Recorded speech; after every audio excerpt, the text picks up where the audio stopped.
Welcome to Glendale Today.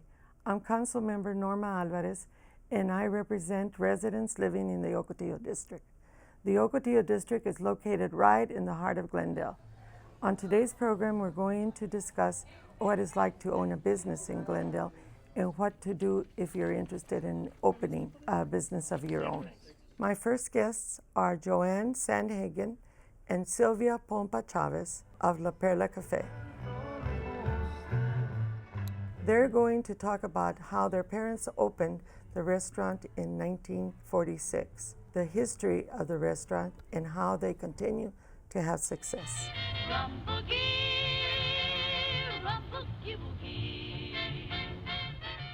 Then we'll hear from Andrea Schob, owner of the Hop Stop Diner, a new business in downtown Glendale, who will tell us about her experiences. And we'll finish up with Brian Friedman, Glendale's Community and Economic Executive Director, who will give us some advice on how to get a business started in Glendale. Welcome, Joann and Sylvia. Thank you for joining me today. La Perla is truly a part of Glendale's history. The restaurant opened doors on April 17th, 1946. How did the restaurant get started? Well, my father always dreamt of having a business, being that he had come from Jerome as a miner. And when he came at late 20s to be a businessman after Goodyear Air Research, he became an engineer. He always dreamt of having his own business. And being that my mother was such a great cook, he put it together, Yes. and they started the roots there. Hard work, 16 hours a day. Oh boy. And they started, yeah. So it was quite an experience, but I still think we're blessed with God, family, love. Glendale has been very good to the family, and we've grown from chefs to engineers to educators to lawyers. It's just from learning the skills of the restaurant, just from learning to greet people, to go up and make a certain item, clean a table the right way, you know. Yes. Just many different things that you had to learn in your skills. And Sylvia worked a lot, many years as a hostess, right? And her daughters were waitresses, and my Auntie Mally, who's been the waitress there for 50 years and retired 10 years ago. Oh boy. If you go to their anniversaries, they'll ask, "Where's Mally? Where's Mally?" I said, "She's over there somewhere," you know, because everybody knew her from so many years, you know. Sure. But it's many skills that we've learned from it. So that your children have all educated. They all worked as waitresses in summers and stuff when they were going to college. Mm-hmm. They worked their way through college actually by waiting on tables there. Yes. One of them went to NAU, and she would drive down on the weekends and work the weekend and go back up to go to school. Uh-huh. So, yeah, they've all worked there. Even my granddaughters have worked there.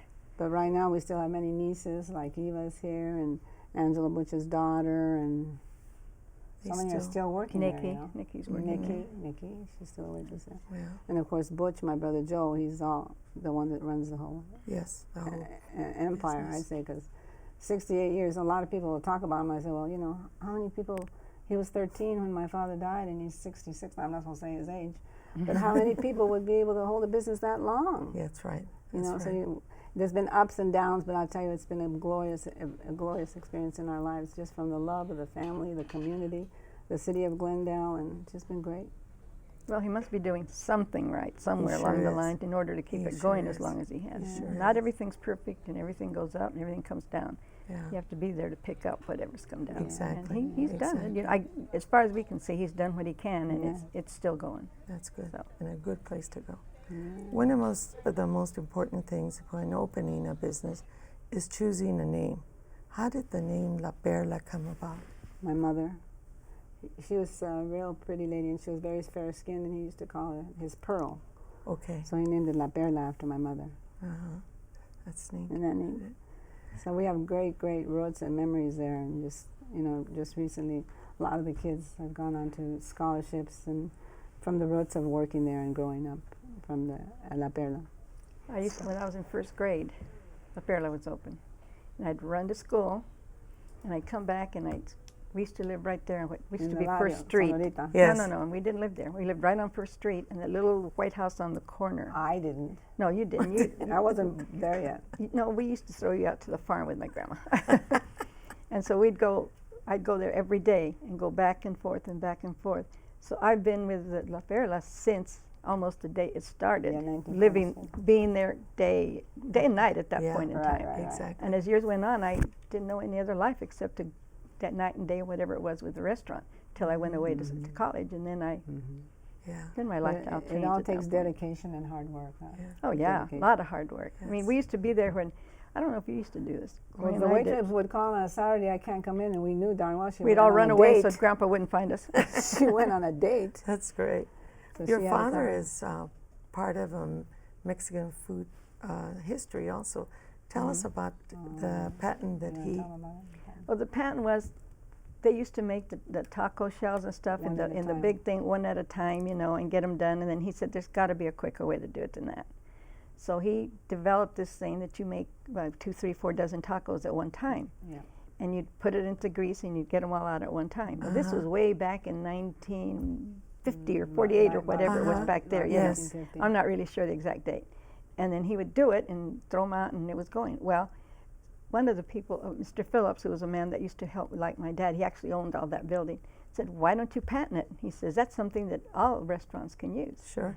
So he finally talked him into it, and he went down and patented it and then forgot about it.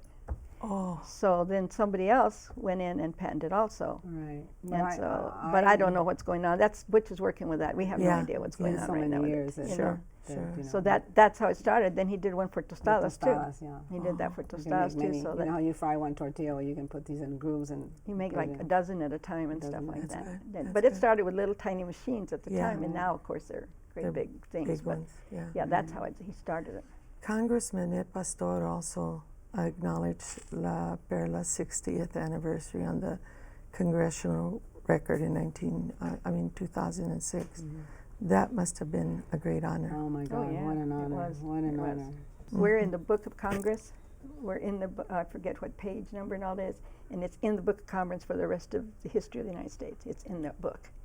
And so we got copies of it, we got a plaque I of do. it, we got, they gave us all kinds of stuff for it, you know.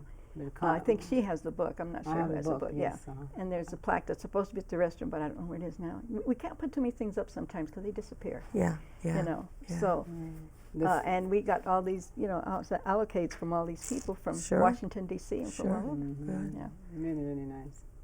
It was probably harder to get things going back in 1946 in some ways, but not as many codes and regulations. Right. Talk about how things have changed over the years. Gosh. Well, in 46, when we started, my dad kept working at Goodyear.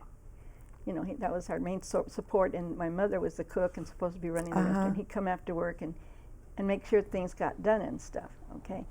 Well, in those days, it was a lot easier. He would just get Melly, whoever the family was, they were the waitresses, they were the cooks, they were the Yes. ones that did all that stuff. My mom and my Aunt Lucy, who was one of the ladies that worked in there, they did all the cooking, they did everything.